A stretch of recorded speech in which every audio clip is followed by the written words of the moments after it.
Alright everyone, I think we're going to get started. People might come trickle in and they're welcome to. Hi, welcome. You're welcome to come in. There's some seats in the front, but I don't know if you'll be able to see. If you sit here, you can try it out. Let me try it out. And the timer. Yeah, you can't really see, so maybe. We got you.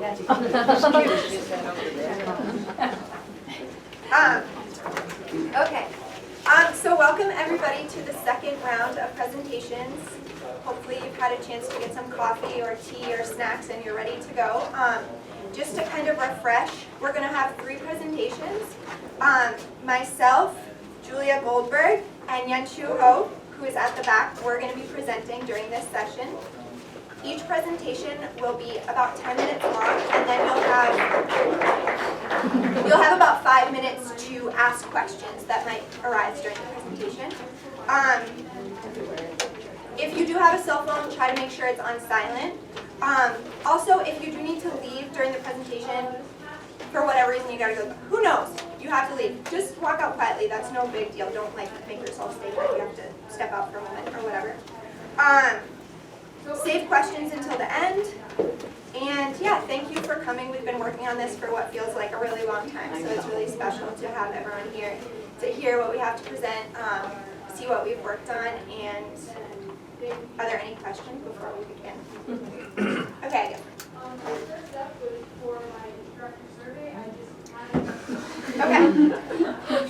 Okay. Welcome. I'm the first presenter. My name is Rachel. And I'm going to be presenting on vague affirmation is killing your class discussion and how productive talk moves can spark student engagement and make you feel alive again. A little bit about where I was doing my student teaching. I was based out of Waltham High School, which is right here in Waltham.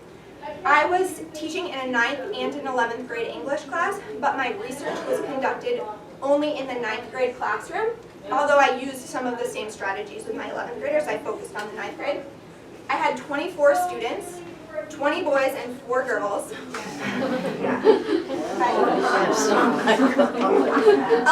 out of the 24 students were on individualized education plans for a variety of special needs. And 6 out of my 24 students were classified either as English language learners or former limited English proficient students.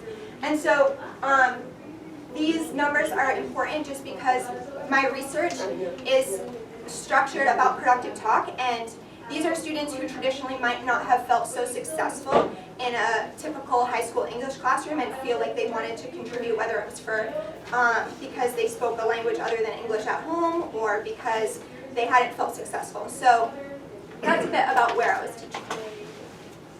In terms of my research question, I was really interested during whole group class discussions, how does my use of non-evaluative feedback and productive talk strategies influence student engagement as measured by students' quality and quantity of participation?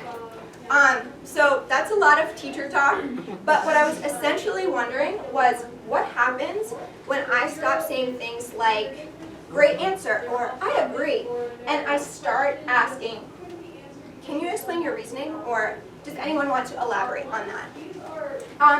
I was interested in how my students would respond. Would more students want to talk? And if so, which students? And ultimately, at the center of this question, I was wondering, would my class be able to make high-quality insights without my consistent affirmation and agreement? If you're wondering why I'm interested in this, it's all based upon this idea of fostering a student-centered learning environment, or a student-centered classroom. So on the right, we learn a lot about a student-centered classroom in our program, which is essentially the idea that students are co-creators of knowledge and understanding, and that they bring their own unique set of experiences to the classroom that can be highlighted and drawn into in order to kind of facilitate their learning. So essentially, students have something to offer, they have unique perspectives, and as a teacher, your job is to facilitate in a learning environment that's really has the student at the center. And that contrasts with a more traditional teacher-centered approach in which, I mean, this is a very teacher-centered thing I'm doing right now, I'm talking, you're all listening, you all have similar expressions on your faces, you're not allowed to really talk, I don't know what you think. So this environment right here is very teacher-centered. The knowledge and experience is being filtered through me and out to you, who are kind of portrayed as a uniform body. So historically, a lot of classrooms have been very teacher-centered, but I was interested in fostering, in an English class, a student-centered learning environment where students practice these skills as a group, and I get to really hear their ideas. I talk a lot in this presentation about this idea of productive talk, and I've realized, thanks to my wonderful inquiry community, that I have to really define what this is. When I say productive talk, what do I mean? Productive talk means what I say as a teacher that facilitates a response from students. Some examples include revoicing. So underneath, I have examples of what I might say that would be an example of revoicing. So if a student says something, I might say, so Jill is saying that George isn't behaving selfishly when he kills Lenny, and that he's being compassionate. What do other people think? So in that instance, I'm revoicing what one student contributed. I'm not passing judgment on it, I'm not saying what I think, and I'm opening it back up to the group. So that's an example of revoicing.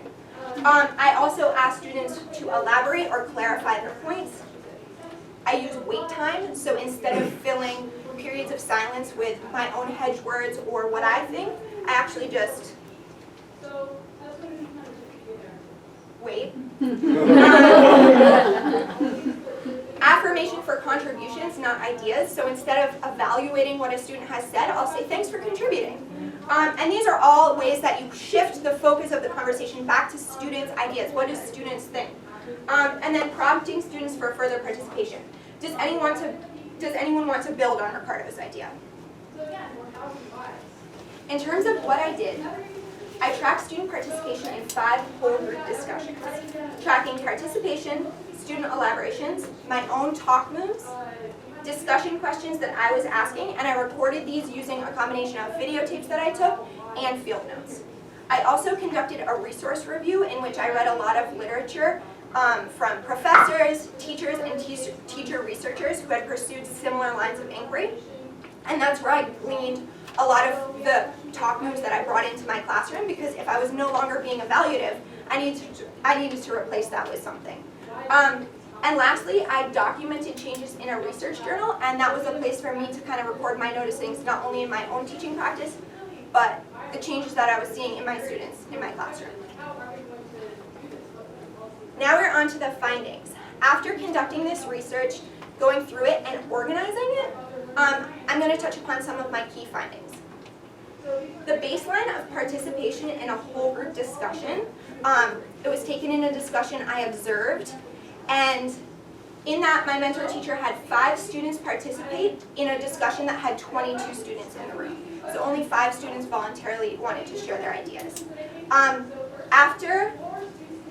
After using these productive talk moves and not using evaluative feedback for 8 consecutive weeks, I held a discussion in which 17 out of 21 students voluntarily participated in a discussion, and that was with 3 students absent.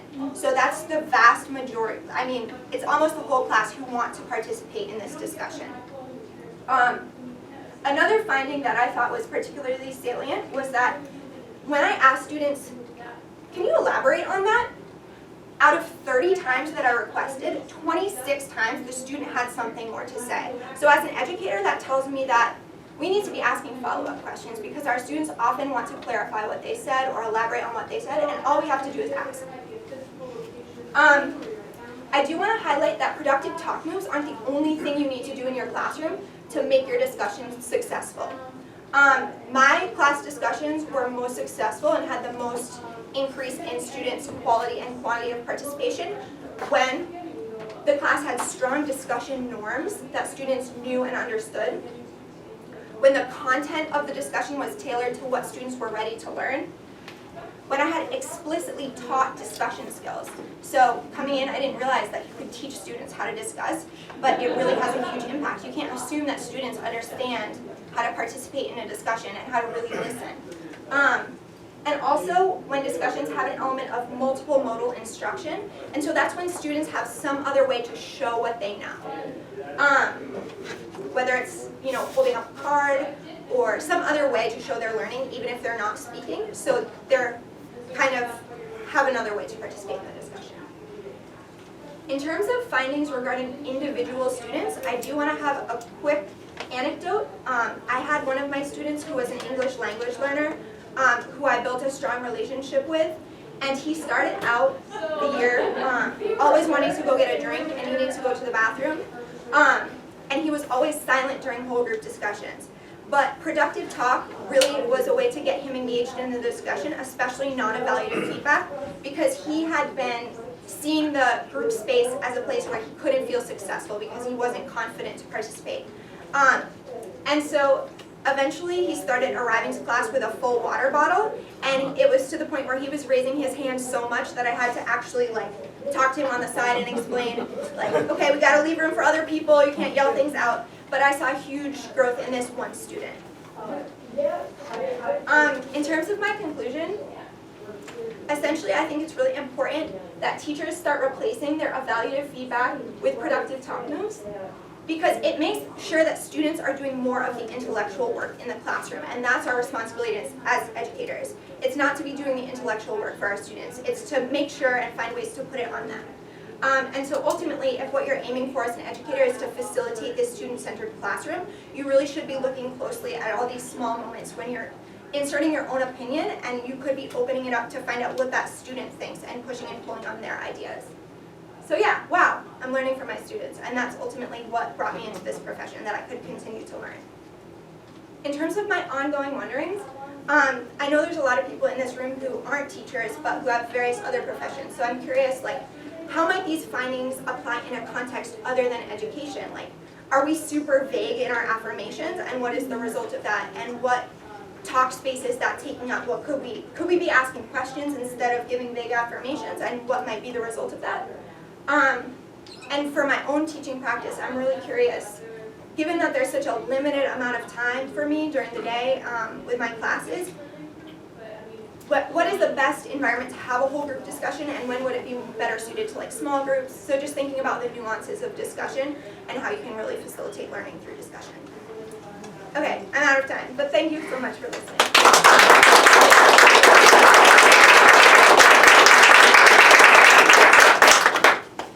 At this point, if anybody has any questions.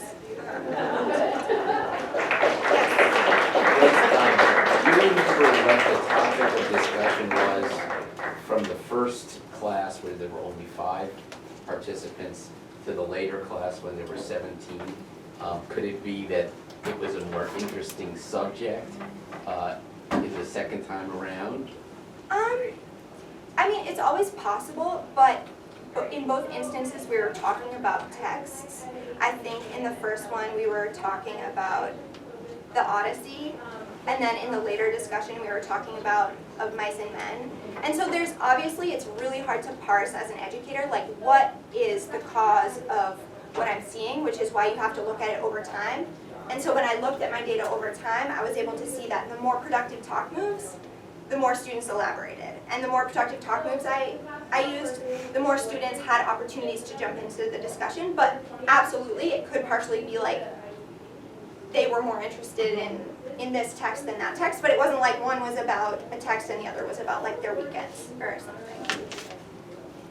Yes.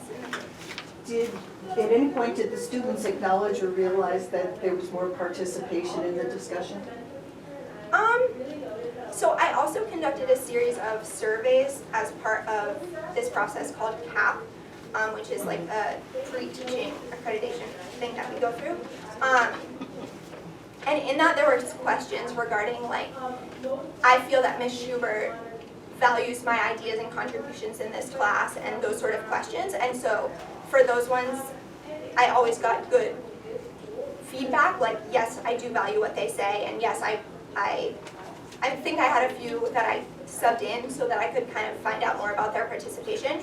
But it's not anyone came up to me and was wow, this class is, with freshmen, it didn't go there. Yes? Is there a place for evaluative feedback from the teacher, I mean, in the discussion? How do you integrate that with the, because sometimes kids do need to have the teacher say, yeah, you're on the right track. So how do you integrate that? Yeah, I think that's a great question, and it's something that I think a lot about. I am of the belief that the time for evaluation, at least in my own teaching practice, is when there's a clear rubric, so students know what they're being evaluated on, and it's stuff that I've explicitly taught. So I think that I've certainly, discussion I don't see as a place where there's necessarily like one right track. I'm really genuinely interested in like where are they going to take this idea. However, in an assignment where I'm like, we've taught this particular thing and you need to represent your ability to do that on this assignment, and I've passed you out this rubric that's going to show that you can do that, then there's totally a space for evaluation in the classroom. I just feel like discussion, I'm so interested in like students building these skills, and in order to build them, I don't want them to see discussion as an evaluative space. So, but I do think there's totally a place for evaluation in the classroom. So your metric on whether this productive talk was better is the level of engagement and discussion. But did you find when you did have those evaluative assignments, did they do better in them after you started integrating more of this productive talk? I think, kind of referring back to what I said, it's so hard to parse like what happens and why necessarily. I mean, I think discussion can be a place to deepen ideas. And so if students are able to engage in a discussion where they actually listen to what their peers say, where the teacher's role as a facilitator of that discussion is to probe people's ideas and push and pull them, and students are engaged so they're more interested, then those ideas do translate into their writing. Because one part of the thing that is so hard to teach is like, oh, your grammar conventions are great, but the idea is not fully formed. So I think discussion does facilitate that, but I don't have that like parsed out in my research. We're out of time, but thank you so much for your great questions.